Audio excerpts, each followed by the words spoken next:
Hello, I'm Mitch Robinson. I'm a cycling and walking development officer from Transport West Midlands, and I'm here to talk about how community-led active travel funds make a real difference um, to your area. I'll be focusing on the West Midlands Combined Authority's Better Streets Community Fund, as that's what I've been involved in heavily for the last 3 years almost. So let's get started. As I mentioned, I work for Transport West Midlands, and that's where this fund that we'll be talking about is located. In the West Midlands, just a bit of background, we have 7 local authorities, and these have some of the highest levels of deprivation across the region. But in terms of transport, we have some local authorities with some of the lowest levels of walking in the country, including Sandwell, Walsall, and Wolverhampton, and only 1.8% of adults cycle to work. And these levels are particularly low in the West Midlands in the local authorities of Dudley, Wolverhampton, and Sandwell, which are all approximately half the national average. And then also, to add to that, Birmingham is the third most congested city outside of London. So that gives you a bit of background on the West Midlands. So let's get on to the Better Streets Community Fund. So what is it? The Better Streets Community Fund came about in 2019 at a request of the new West Midlands Mayor, who's just been re-elected. It was Andy Street. He wanted to see what focus more on the community. So what we did out of our allocation from the Transforming Cities Fund, we allocate 2 million of 17 to the Better Streets Community Fund, aiming to tackle community-inspired issues. So we, as part of the development of the scheme, we realised that we wanted to allow each local authority to be able to deliver quite a significant amount of funding, but it'd still be considered small, but with a maximum budget of £250,000, just to make sure that if there was a significant bid or application from the local authority, they would be able to deliver something significant if that was what the community wanted. What we did is we had an open application system, which was online and allowed members of the public and organisations to submit ideas via an online form, with the only criteria being that it's around cycling and walking, and that it be located within West Midlands 7 constituent local authorities. And they were open for a short period of May to July 2019. And then once applications came in, we worked with the local authorities. So at TFWM, we worked with the 7, as I've mentioned several times already. And we worked with those directly to assess the applications coming from their area. So what was the aims? So the aims of this fund, we wanted to get local communities engaged with cycling and walking in their area a bit more. It's often overlooked. Normally there's just any community event or forum regarding cycling, there's the same people that come every time from the same communities, and we wanted to try and get engaged with a wider part of the community with cycling. Another aim was to deliver at least one scheme in each local authority. We matched that when we delivered it. I'll get into that later. And we wanted to target those areas specifically that were hardest to reach. Here's a map of the 7 local authorities. So starting in the top left, you've got the city of Wolverhampton, and then to the right of that, you've got Walsall. The bottom left is Dudley. You've got Sandwell, and the largest one with the high levels of deprivation is Birmingham in the middle, and then you've got Solihull and Coventry to the right. So those who don't know, that's the area, but as you can see, a high percentage of the region is in the 1, 2 and 3 deciles of the most deprived. So we wanted to try as much as possible to focus any of the investment into those areas. To try and drum up support, we thought, how do we get this? So what we wanted to be as accessible as possible. So we had online social media marketing, but we also produced, so these are the online social media posts.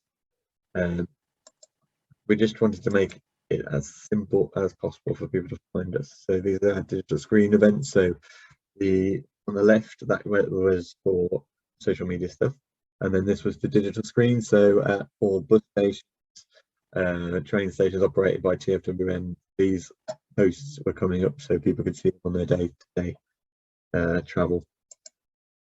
We also had an A5 flyer, because a lot of their work we work with partners. We also link with local sports groups as part of our normal operations, and we find these ways are the best way to get best access to communities. So one example being Community Cycle Club work with Cycling UK, who deliver a number of cycle clubs across the region.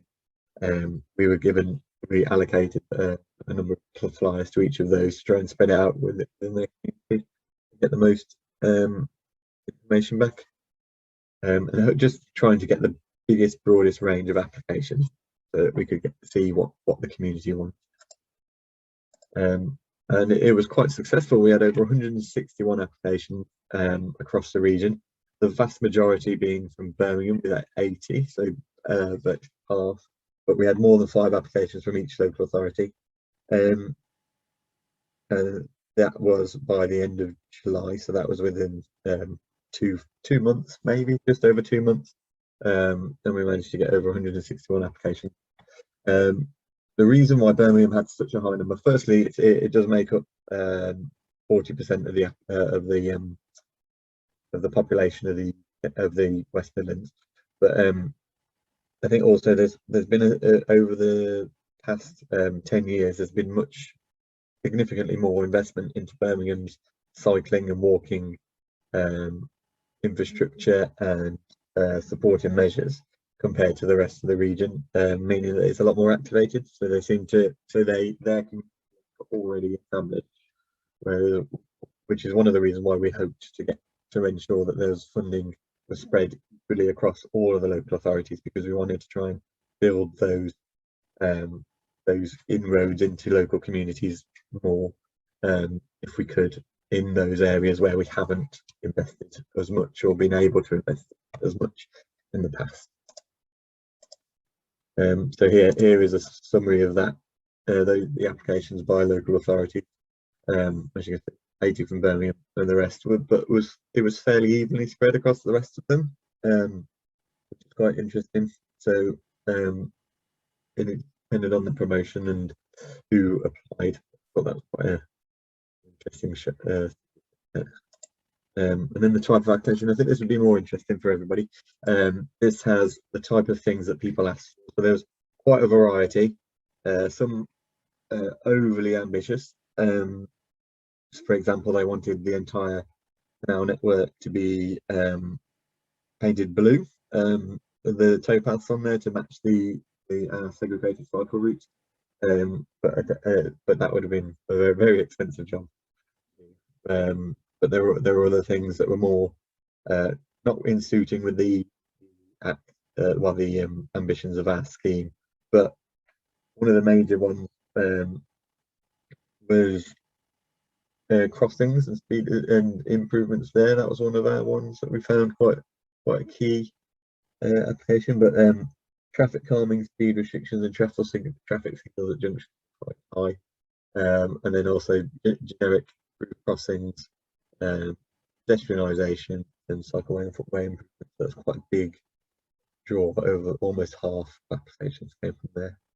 And then there was other things around, so speed restrictions were quite key, road surfacing, and then there was other stuff that we hadn't necessarily thought about. Is like improved lighting and safety around social behaviour, and then local information and signage, which is often an issue we find.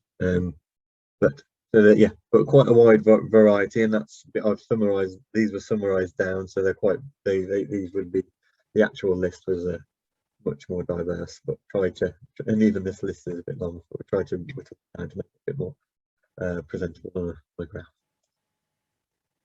So with the application forms, we were very light touch in what we asked for, because we didn't want to deter any applications coming in from people if they were put off by what was being asked. So for example, one of those was we didn't ask for how much would your idea cost. Obviously most people wouldn't know the cost of improving a crossing, or anybody that's not been involved in transport doesn't know how much generally.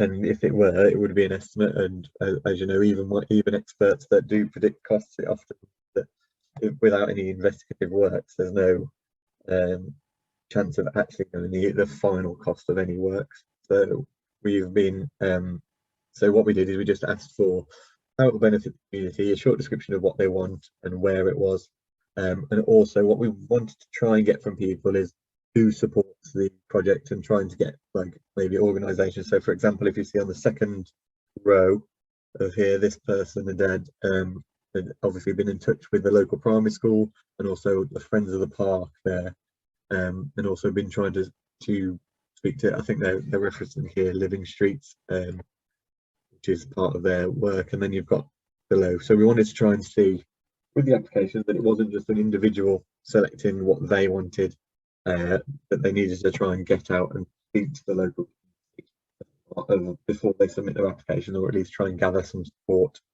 And then with the benefits, they tried to list what they wanted, what they thought would help them. But it was all part of quite an intense application process. So once, the application process wasn't that intense. It was meant to be as simple as possible. But once they were submitted, it went through quite a rigorous assessment process, often based on on the information that they provided. We assessed the applications via a 10-point matrix, looking at criteria such as deliverability, community involvement, and level of deprivation. So a lot of this was determined by the location of the site, in terms of levels of deprivation, closeness to our strategic roles. So if it was near an area of investment that's going in as part of one of our priorities into our LC-WIP, it was given a higher rate. Levels of deprivation, as you saw on the map before, quite easy to identify. And we also looked at priority areas, not only from a combined authority standpoint, but also from a local authority standpoint. So as a part of this, so all the applications, so the 80 for Birmingham, they were assessed by ourselves, PSWM, a member of the public health team at the West Midlands Combined Authority, and also representatives from the local authorities as well. So Birmingham had their representatives, Dudley would have theirs. So the applications were assessed by so within each local authority. So Birmingham's applications were not assessed by people from Dudley, for example. So it was targeting local areas. This was a way of ranking each local authority scheme with their budget. So what happened was each local authority was allocated £250,000 to deliver schemes in their area. They then had to look at the applications that came in from their local authority, alongside myself and a colleague from the public health team, and we would then rank those schemes from like most through the matrix and put them in a rank from first to last, and then allocate funding to those schemes based on estimated costs of each. So that would happen across it. Some schemes, though, however, that were small and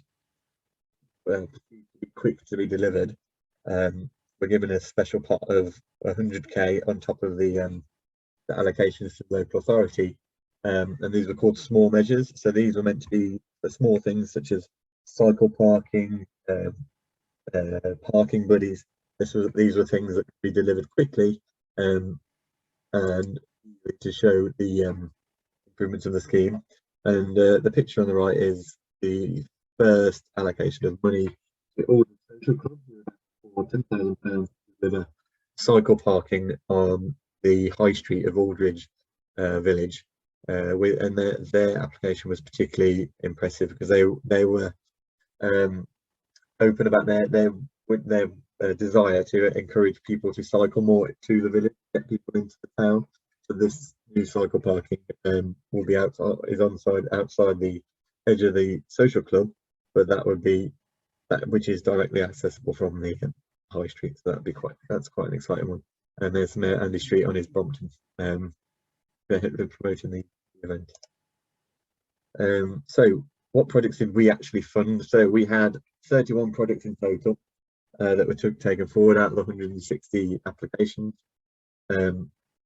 They range massively in size, from 250k to 1,000. The smallest one was 1,000. That's this parking buddies at Clifton Primary School in Birmingham.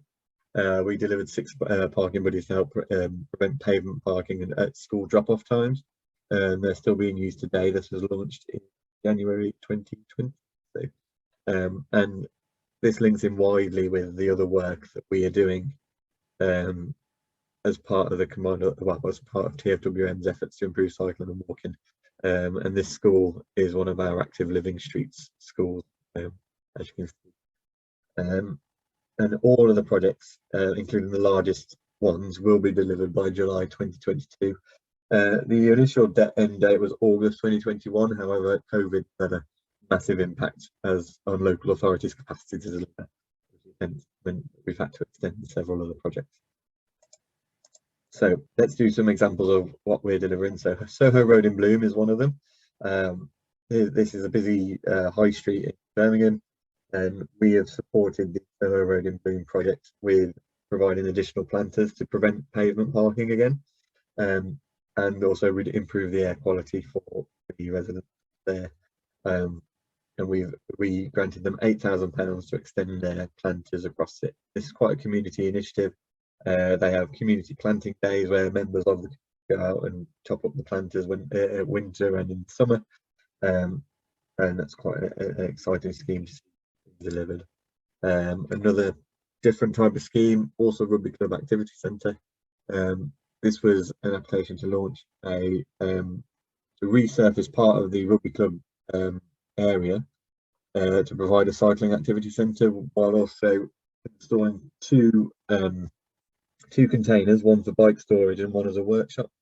This has now become the base Walsall Bike Project, TIC, and they run a community cycle club with support of cycling on the venue now, well, on a more than weekly basis. This one, our largest project, is the Birksworld Public Realm Improvements. So this was a large project submitted in Solihull, where the village wanted to improve massively their public realm site. So you can just see the vastness of the site here, along here, and the improvements are all the stuff in colour. So a large section of pavement widening, traffic, road narrowing, including some islands like down here to prevent cars from speeding down the high street, crossings, and some improved greenery. So this one is still under delivery with expectations to be finished in the next month. These are the latest update pictures, some of the footpath widening and crossing, improving crossing, etc. So I just wanted to, so I've shown you some of the projects. I just wanted to summarise where the rest of the money's gone. I don't want to bore you with too many pictures, but so inclusivity, we wanted to make sure that this was quite an inclusive offer, and what we've done is we provided £30,000 to Park Ride and Wheels for All, these two inclusive cycling charities, and they will be setting up inclusive cycling centres in Birmingham, Coventry and Wolverhampton. Before Better Streets came around, there was only one inclusive cycling operation, that was in Solihull. So we've quadrupled the amount of inclusive cycling centres in the region. 305,000 of the £2 million will support projects directly aimed to improve inclusivity along cycling and walking in the region. Specific infrastructure that we've started to deliver is £70,000 to put towards new cycle parking at community centres, parks and schools. So there's quite a large increase in cycle parking. Up to 823,000 to support improvements of crossings. So that was quite a big one. For example, in Dudley, we spent £180,000 improving 2 crossings, one of which allowed a local special needs school to access a park that was within 100 meters of the front of the school. However, before we did this improvement, they had to use a minibus to get their students across the dual carriageway, so they had to drive up and drive back down. Whereas now, because of the improvements made by the council to the crossing, they can get to the park, which is quite a significant improvement. And the other one is that we've done a lot of the things around public realms. So, for example, with that, the Birksworld project in Soho, which I just showed you, quite a lot of investment going into that sort of thing with pavement benches. We've worked with Sustrans and Living Streets in Solihull, in a deprived area near a care home, where the care home residents were requested to have benches and planters put onto their streets to go and improve it so they could get around more easily. That's one of the ones that we've made as a more pleasant environment. So that's the Better Streets Fund, and that's what we've delivered so far. I wanted to just say just some of the benefits that we've found. Like this community-led approach. So with community ideas being put forward, we've allowed, well, what we feel like is it allows projects to deal directly with issues important to the community. So, for example, with the care home in Solihull, the improvements to those benches we wouldn't necessarily have thought of beforehand, but we know that that investment is going to get value for money because it's dealing directly with an issue raised from the community, and it's been a brilliant way to, well, yeah, a way of working. The also thing is that it improves the amount of engagement that you have with an applicant to make sure that it is fit for purpose. For example, one of the projects, the inclusive cycling, was developed for Woodgate Valley, which is a country park in Birmingham.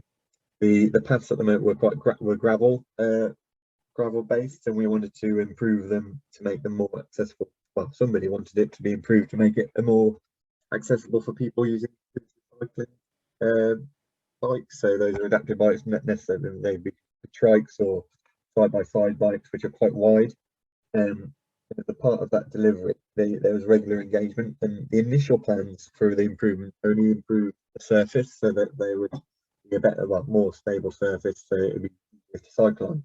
However, through involvement of the participant and the applicant, they noted that including passing places along the route would significantly benefit them, so that if there were 2 adapted bikes coming to each other, there was the opportunity to get out of the way and pull in so that people could pass, and that's been integrated in the scheme. Another thing that we found is it encourages change of practice within local authorities, and also not necessarily the officers we directly deal with, but people within the local authorities that are not just local authorities within our own organisation.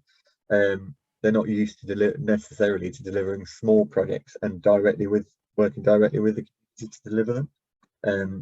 This has meant that we've had to break new ground in some ways, particularly like in a legal sense, finance sense as well. We've had to break new ground, and that's meant that it's easier now to deliver this sort of project going forward. And the one thing I think that one of the best, probably the best, is creates a lasting legacy of enhanced engagement. So what this means is, what I mean by this anyway, is that from now the local authorities are more accepting of community links to the project, and it also means that the local communities themselves are more willing to engage in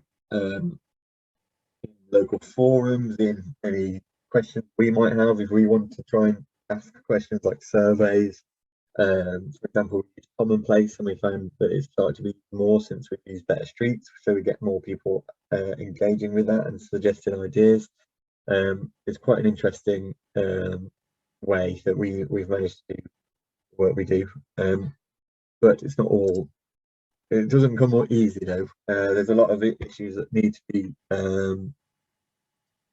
be thought of beforehand. So we need to ensure that we didn't necessarily have a problem with this, but ensuring that the delivery bodies, so not for us, it was mostly the local authorities, but I mean ensuring that they have their buy-in before we start the project, and we did have that.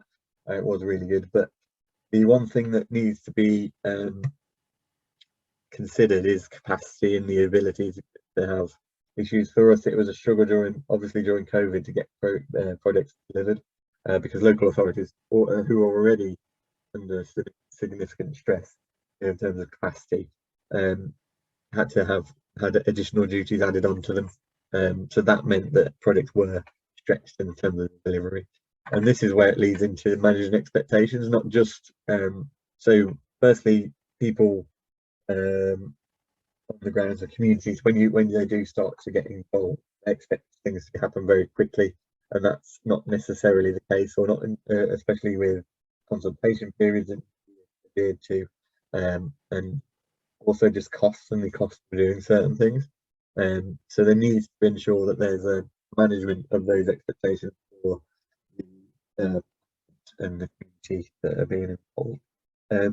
But also there needs to be expectations managed for the local authorities as well, because they might not, the delivery body, I should say, they might not anticipate the level of improved work, the amount of work they have to do as part of engaging with the community and getting people in touch. So and when people do apply and they aren't successful, they're going to ask questions, so that does add to their workload.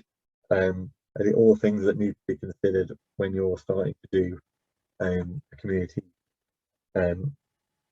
project like this. And then the other thing that we found and that we will take going forward is that it's ideal to have a two-stage process. So we had 161 applicants where we did one round of assessment, which was quite thorough, but still the only thing that we couldn't do within the time frame we had allowed ourselves was to do any initial assessments. So it's good to have a bit of when you're planning to do a community-led project, to have a bit of time and a bit of budget to just start doing initial assessments, just in case you discover anything.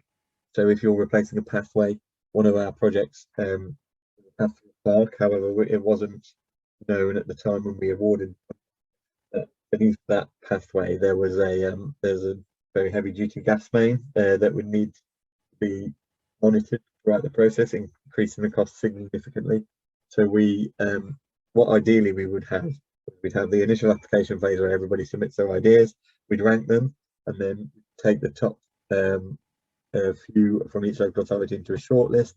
We then do initial assessments on all of them, making sure they're ready to go and are able to be delivered, and then we finally start delivery. So there'd be an extra stage there where we check just to make sure that those projects.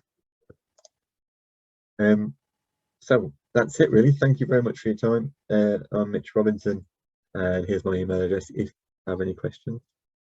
Thank you.